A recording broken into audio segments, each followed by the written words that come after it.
நம்ம வீட்டு விருந்து வியூவர்ஸ்க்கு வணக்கம். இன்றைக்கி நம்ம லஞ்சுக்கெலாம் ஈஸியாக ப்ரிப்பேர் பண்ணுற மாதிரி ஒன் பாட் ரைஸ் எப்படி செய்கிறதுன்னு பார்க்கலாம். இது நாங்கள் எங்கள் வீட்டில் கூட்டாஞ்சோறுன்னு சொல்லுவோம். அதுக்கு ஃபஸ்ட்டு 2 கப்பு பச்சரிசி எடுத்து நல்லா கழுவி வச்சுக்கோங்க. நீங்கள் இதுக்கு எந்த சாப்பாடு அரிசி வேணால் யூஸ் பண்ணிக்கலாம்.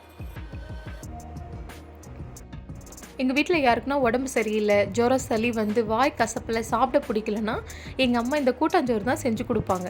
அப்போ வாய் கசப்புக்கு இது குழைய நல்ல காரசாரமாக சாப்பிடும்போது கொஞ்சம் இதமாக இருக்கும்.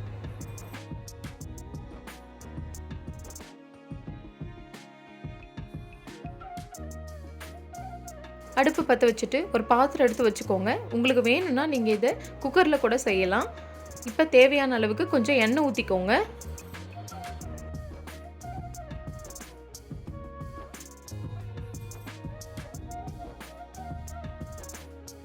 எண்ணெய் நல்லா ஹீட் ஆனதுக்கப்புறம் அதில் கடுகு உளுந்தம் பருப்பு போட்டு நல்லா பொரிய விடுங்க.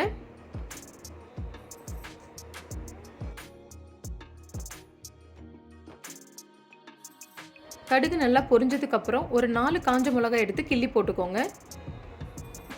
எல்லாம் சேர்ந்து நல்லா பொரிஞ்சதுக்கப்புறம் 1 டீஸ்பூன் அளவுக்கு கொஞ்சமாக தேவையான அளவுக்கு கடலைப்பருப்பு அதையும் அது கூட சேர்த்து நல்லா பொரிய விடுங்க.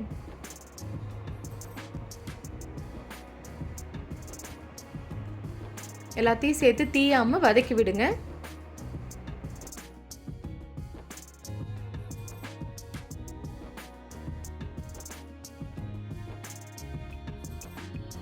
அது கூட ஒரு 10 பல்லு பூண்டு எடுத்து நசுக்கி போட்டுக்கோங்க. பூண்டு நிறைய சேர்த்துக்கோங்க, அப்போ தான் நல்லா ஜீரணமாகி நல்லா பசி எடுக்கும். இப்போது பெரிய வெங்காயம் ஒரு 4 வெங்காயம், ஒரு 1/4 கிலோ அளவுக்கு பெரிய வெங்காயம் எடுத்து நறுக்கி அதையும் நல்லா சேர்த்து வதக்கி விட்டுக்கோங்க. வெங்காயம் நல்லா வதங்கட்டும். வெங்காயம் நல்லா வதங்கினதுக்கப்புறம் ஒரு 1/4 கிலோ அளவுக்கு தக்காளி எடுத்து அதையும் நல்லா சேர்த்து வதக்கி விட்டுக்கோங்க. எல்லாத்தையும் சேர்த்து நல்லா வதக்கி விட்டுட்டே இருங்க. இது கூட 1 டீஸ்பூன் அளவுக்கு பெருங்காயத்தூள் சேர்த்துக்கோங்க. அதையும் சேர்த்து நல்லா வதக்கி விடுங்க. இப்போ 1 டீஸ்பூன் மஞ்சள் பொடி போட்டுக்கோங்க.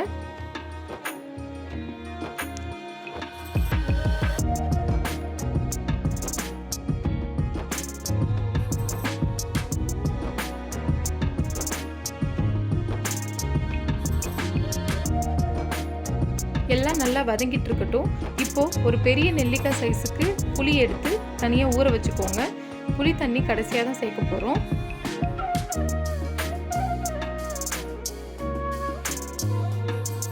வெங்காயம் தக்காளிலாம் நல்லா வதங்கிட்டு இருக்கும் போதே அதில் கொஞ்சம் கருவேப்பிலை, இப்போது தேவையான அளவுக்கு மிளகாத்தூள், இது வீட்டில் அரைச்ச மிளகாத்தூள் ஒரு 1.5 டீஸ்பூன் அளவுக்கு சேர்த்துக்கணும். எல்லாத்தையும் சேர்த்து நல்லா வதக்கி விட்டுக்கோங்க. இப்போ இது கூட ஏற்கனவே நம்ம கழுவி ஊற வச்சிருக்க அரிசி இது கூட சேர்த்துக்கோங்க.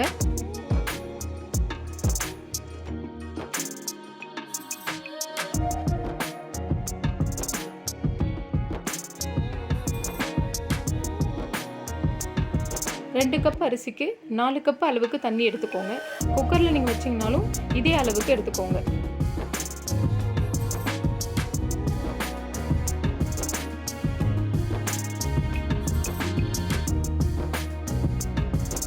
எல்லாத்தையும் சேர்த்து நல்லா கிளறி விட்டுட்டே இருங்க. இப்போ நம்ம ஏற்கனவே ஊற வச்சிருக்க புளி தண்ணியும் இது கூட சேர்த்துக்கோங்க.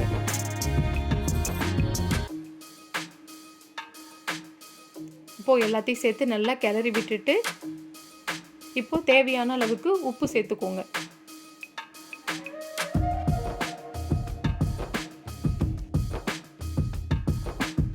எல்லாத்தையும் சேர்த்து நல்லா கிளறி விட்டுட்டு தட்டு போட்டு ஒரு 10 நிமிஷம் கொதிக்க வைங்க. குக்கராக இருந்தால் ஒரு 2லேருந்து 3 விசில் வைங்க. அவ்வளோதான், ரெடி ஆயிடுச்சு. நல்லா சாதம் நல்லா வெந்திருக்கு. இந்த சாதம் நல்லா சூடாக குழைய சாப்பிடும் போது இன்னும் டேஸ்ட்டாக இருக்கும். ஈஸியாக லஞ்சுக்கெலாம் ப்ரிப்பேர் பண்ணுற மாதிரி ஒன் பாட் ரைஸ் ரெசிபி இது. நீங்கள் வீட்டில் ட்ரை பண்ணி பாருங்கள்.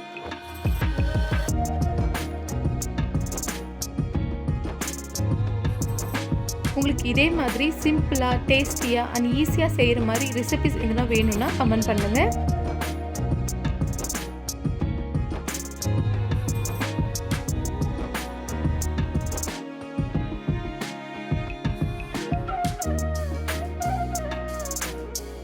உங்களுக்கு இந்த வீடியோ பிடிச்சிருந்தா லைக் பண்ணுங்கள், ஷேர் பண்ணுங்கள், கமெண்ட் பண்ணுங்கள்.